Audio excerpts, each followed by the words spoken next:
Vertu velkominn Ragnar Jóhannsson, rannsóknarstjóri fiskeldis hjá Hafrannsóknastofnun. Þakka fyrir.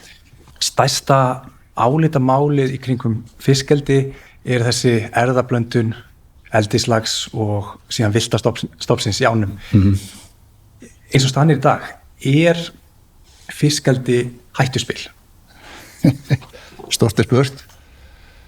Já, það nú akkurat það sem að þetta áhættumat erfðablönduna snýst það var akkurat að meta þessa áhættu, hver áhættan af þessu og hvað er réttlætanlegt að leyfa mikið eldi í þessum opnu sjókvíum út í sjó án þess að stofnarnir myndu bíða skaða af þessi villtu stofnar í ánum á Íslandi og það býðir skaða af það voru að þeirra hæfni þeirra myndi eitthvað minnka við einhverja blöndun hæfni þeirra og það myndi þá hafa áhrif á stofnstærðir og slíkt Kannski getur við farið aðeins út í það hvað þetta áhættumat hvernig það uppbyggt Já, þetta bara mat á því hversu margir hver eru líkur á því að hversu margir fiskar myndu strjúka það náttúrulega getur verið breytilegt milli ára og það tekið með inn í átumatið þessum strúkalla slemdni á strókstærðum og slíkt hversu margir fiskar strjúka og svo hversu margir af þeim munu svo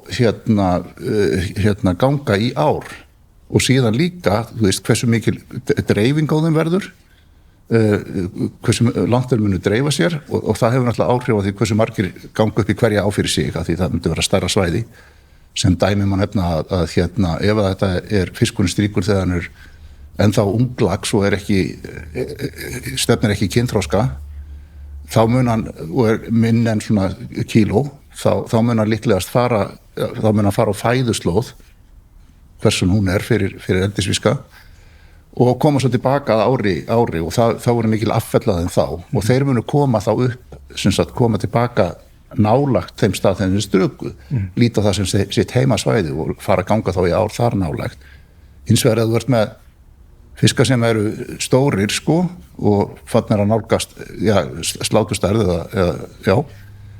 þá munu fara þeir ekki á fæðuslóð búin að missa þennan tendens að fara á fæðuslóð og láta sér bara svona reka eitthvað með strömmnum og synda eitthvað þannig að kynþroskin kemur yfir það og þá fara þau upp í næstu á og þá dreifingin miklu meiri og getur farið þessuna til annarra landa út í það farið og þessuna þetta það þessi tvö atriði sem að skipta þarna málið þar stærðin á fiskinum og svo náttúrulega bara það hvort hann sé að verði kynþroska á þessu ári eða ekki og það eru þessi hluti sem eru teknir til greina þarna í þessu átumati sem ég var að nefna þetta líkurnar á því að fiskurinn hversu langt hann dreifir sér og hversu mikið að fiski fara upp í ár og það svona það sem við verðum að miða við og þá verðum að miða við rannsóknir ellendis og svona bæði líkana gerð þar sem við verðum að skoða áhrif ákveðinar erfðablöndunar og þá það sem við erum að reyna að meta í áhættumatinu ekki erfðablöndunin sjálf heldur þessi ásækni það að þeir fari upp í ár vegna þess að það eitthvað sem hægt að mæla í dag skilur við, fannst þennan eldisfisk en erfðablöndunin hún tekur svona nokkur ára að gerast það það sem við verðum að skoða og það hefur verið skoðað erlendis í svona líkonum, starffræði líkonum hvaða áhrif ákveðið magn af hlutfall af eldisfiski hefur á stofna og þeir hafa komist að því að þetta svona rannsóknir frá Hafrannsóknastofnun í Noregi að svona undir 10% af fiskunum þá verði áhrifin mjög lítil þó þau svona simulerir kannski 50 til 100 ár þú veist að það sé, 10% laxa í 100 ár. Þess að 10% eldislaxar í á. Já. Og við höfum miðað við í áhættumatinu að þessi undir 4%. Þú veist, og það í rauninni, og þá ekki að tala um 4% í öllum, það heldur bara einhver einstök á má ekki fara yfir 4%. Það þá varfærið mat, varfærið viðmið, þessi 4%, Já, ég myndi nú telja það er það sem að við erum þú veist að engin á fari yfir 4%. Já. En við reyndar miðum við sko á þykja, þú veist, við tökum svona, það getur alltaf komið eitthvað svona upp á, þú veist, að það komi ár þar sem rosalega mikið strók og stofnin ógeðslega lítill í ánum sko, út af ykkur svoleiðis. Það getur komið upp svoleiðis tilfelli sko, og við inn í áhættumatinu núna þá höfum við það þannig að það gerist ekki á 3 ára tímabili, þá sé minna 95% líkur af að verði yfir 4% sko, Já. á tímabilinu. Er það ekki rétt skilja hjá mér að áhættu matið, að þetta er svona tiltölulega nýtt fyrirbrigði og sér íslenskt á vissan hátt, eða? Jú, þetta er rauninni sko, það hafði engin annar gert svona áhættumat þegar við gerðum það. Já. Normenn hafa bara meira verið að sko fylgjast með náttúrulega eldið í Noregi náttúrulega byrjaði náttúrulega miklu fyrr og þannig að þetta var náttúrulega bara komið inn í einhvern sko fasa þegar svona umhverfismálun á þessu sviði urðu svona aktuell og þeir hafa aldrei gert svona, erum bara meira með svona system það sem eru að vakta þetta, komast að hvað þetta er mikið, og þeir hafa gert vísindagreinar það sem hefur verið að skoða þetta, gert stórar tilraunir þar sem eru að vera að sleppa fullt af fiski og strjóka þess að sjá hvert hann kæmi og hversu mikið og allt þetta sko, gert stórar tilraunir sem hefur aldrei fá nokkuð tíma að leiði fyrir í dag að sleppa 100 eldisfiskum bara til þess að tekka á svona hlutum, það er enginn fá leiði til þess neinstæðar í heiminum í dag. og svoleiðis hluti, svo það hefur enginn gert þetta sko. Við settum upp þetta módel til þess að meta þetta og það gekk nú bara nokkuð vel eftir þangað til að koma ákveðið strók sem allir mun eftir 2023, en og þetta, þú veist, vakti svo sem athygli. Við vorum í svona grúppu þjóða sem að voru akkurat að skoða þessi mál. Það var verkefni sem að var svona Pan-Atlantic verkefni þar sem að voru menn frá Bandaríkjunum, Kanada, Íslandi, ekki Færeyjum að því þau eru ekki með næra ár sko, og svo Skotlandi og Írlandi og Noregi sko. Og þetta hvenær? Þetta var 2016, 17, 18 sem að þetta var í gangi. Við komum inn í þetta 2017 þegar við byrjum á átumatinu og þá voru einhver með þetta svona típur af modellum og við settum þetta upp og þá í framhald af því þá komu Kanadamenn að máli við okkur og Fisheries and Oceans og gerðu svona svipað. Við gerðum fyrir þá svona dreifingaspá fyrir dreifingu laxa í Nóa í Newfoundland. Hver hefur reynslan verið?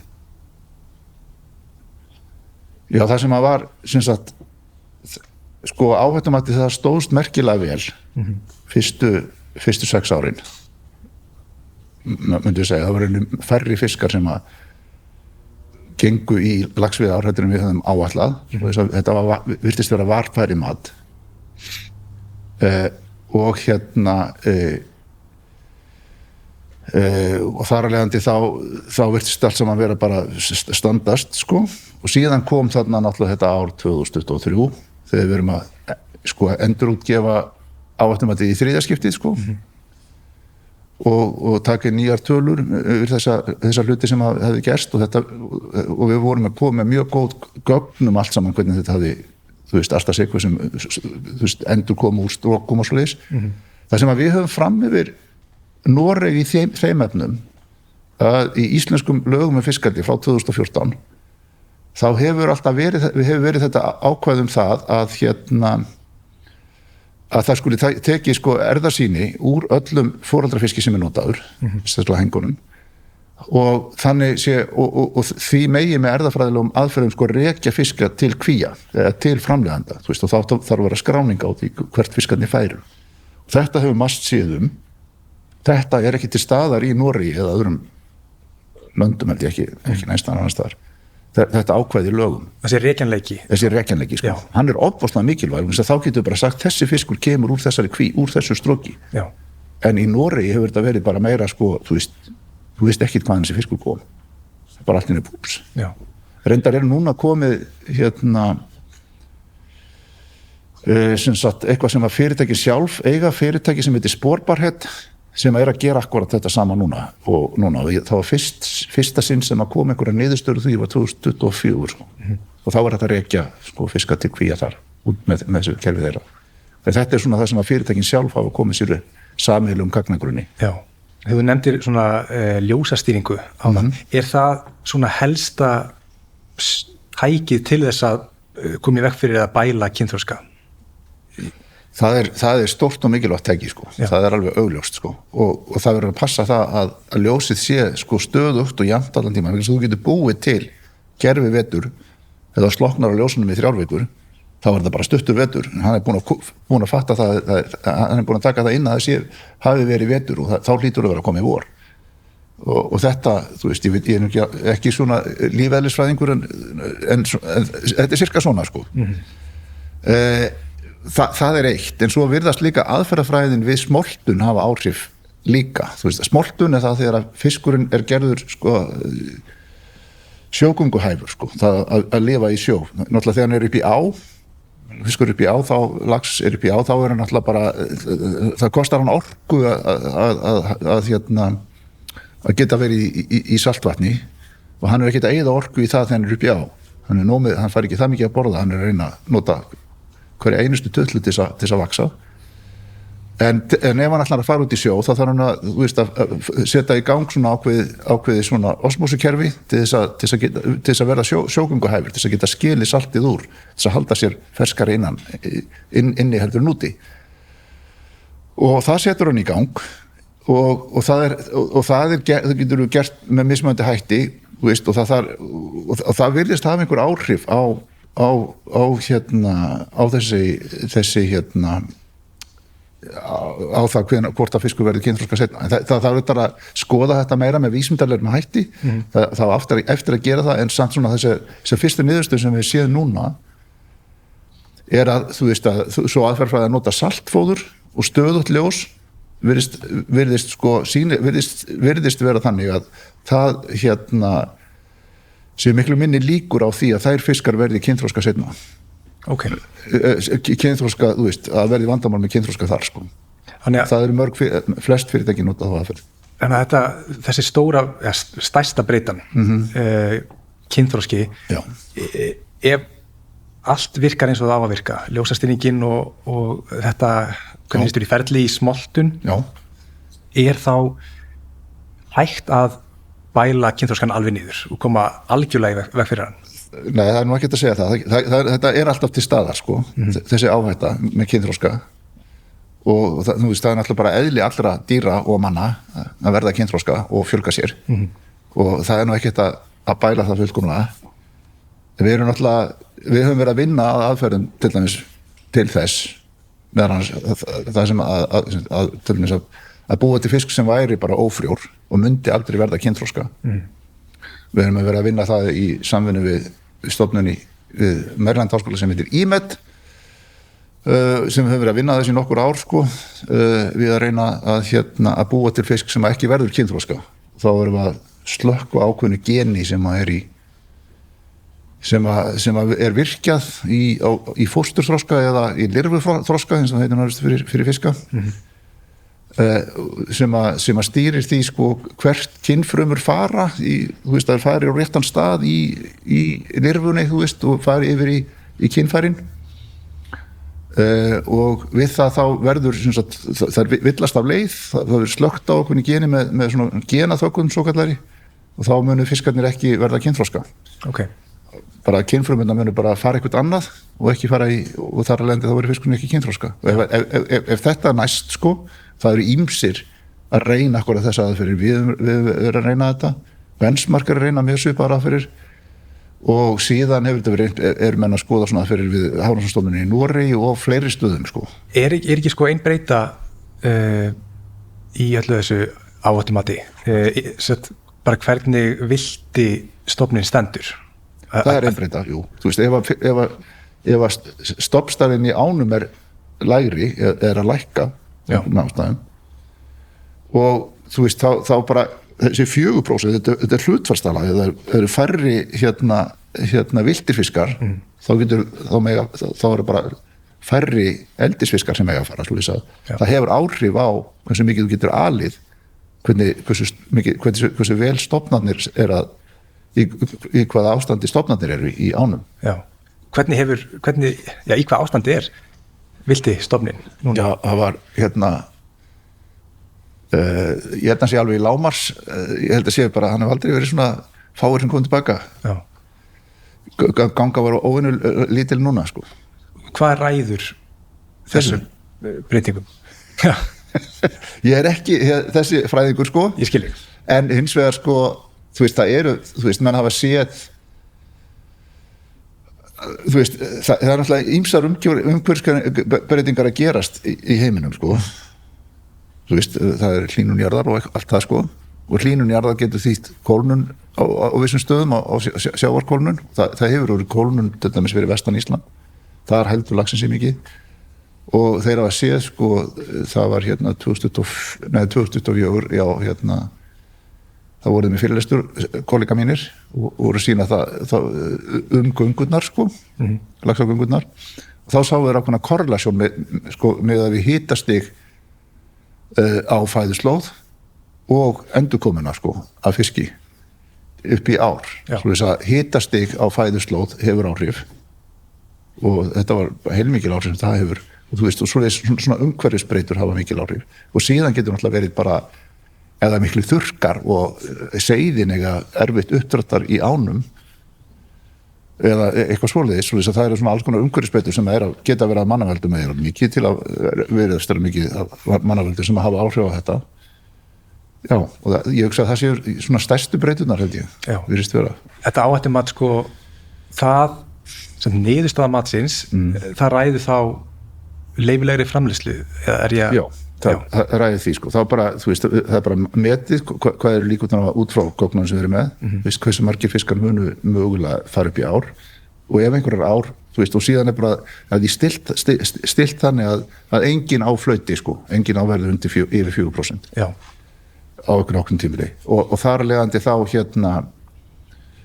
og það er svona, þannig setjum við upp og samkvæmt, já, og þá komum við með tillögu til ráðherra matið. Það er enda við leggjum fram áhættumatið, eins og lögin í dag, en það eru nú að breytast, sko,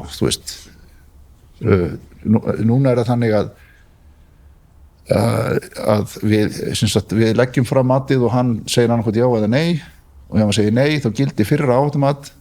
Það gerði okkur eiginlega stjórnvaldsstofnun sem vesina, því að við eigum að vera ráðgjafastofnun, og þetta á að breyta í nýju lögunum, sem er mjög gott. Þá erum við bara að gefa ráðgjöf með sama hætti eins og fiskveiðiráðgjöfin, sko. Þetta varð svolítið öðruvísi, svona bara, eins og ég líti á það svona lagafræðilega mistök. Já. Það var svolítið. Hvernig maður orðar þetta, sko, hvernig maður að velta fyrir sér hvort að áhættumatið sé til þess fallið að sko koma í veg fyrir eitthvað varanlegt tjón. Það er nú hugmyndi með því. Það er hugmyndi með því? Já. Það er þá til þess að halda þessum fjölda laxa sem geta gengið einhverja ár undir ákveðnum mörkum, vegna þess að þú þarft, sko náttúran getur, ef það koma svona einstök tilfelli 4% af fiskunum, það er það lítið, sko. Darwin er nú það mikilvirkur að hann getur séð að hreinsa út óæskileg gen úr stofni, vegna þess að þeir fiskar sem eru ekki rétt hæfir til þess að vera þarna, og erfa eiginleika sem passa ekki náttúrunni, þeir munu veljast út, sko. Ef að álægið, sko, erfðaálægið er ekki of mikið. Ef það er of mikið að fiski að koma inn sem er svoleiðis, þá getur það haft áhrif á hæfni stofnana. Það hefur áhrif á lífssögu fiskana og svoleiðis, eins og það kalla á líffræðimáli. Sko, til að setja þetta í samhengi, að því við vorum að tala um þetta 4% viðmið áðan, sem áhættumatið byggir á. Hvað í rauninni þarf til að valda varanlegu tjóni á laxveiðá eða hvað á sem hvaða prósentur erum við að tala um? Já, sko það er þetta að segja til að beint skilur, ef við tökum þessar simulasjón sem var gerð þarna í Noregi, þetta verkefni sem voru með þar og vísindagreinar sem það byrt út úr því, þá erum við að tala um náttúrulega sko 10%, þeir sögðu mörkin væri svona, þú veist, þeir sæju mun á 10% að þú ert með einhvern eldi sem er svona 10% og svo einhvern mann hættir það, þú veist, og þá jafnar stofnin sig eftir það. Þú ert með þetta í einhvern tíma, þú veist, svo þess að þetta næra að hreinsa sig út, sko. 10% af fiskum í ánni eru eldisfiskar, sko. Já. Það var þessi, í einhverju nokkur ár. Já, í einhver langan tíma. Og ég man ekki nákvæmlega hvernig uppsetningin á þessu var, en allavega, en þá erum við að tala um sko náttúrulega norskur lax og norskur eldislax og norskur lax í ánum. Við erum hér á Íslandi erum við náttúrulega með norskur eldislax, íslenskur lax. Hefur það áhrif sko? Ég veit það ekki. Hvort það sé, þú veist, munur á milli þessi íslenskur allavega maður myndi beita varúðarreglu og hafa þetta töluna örugglega lægri sko. Já. Og það er alveg spurning sko hvort að 4% er ok, það má alveg diskutera það hvort það ætti maður að fara að lægra eða eitthvað skilur við. En þetta er bara svo tala sem við komið niður á sko, þetta er nú bara svona ekkert meitlaði stein sko, en þetta er svona talið svona, svo er náttúrulega ný grein sem var að koma núna sem þið voru að skoða akkurat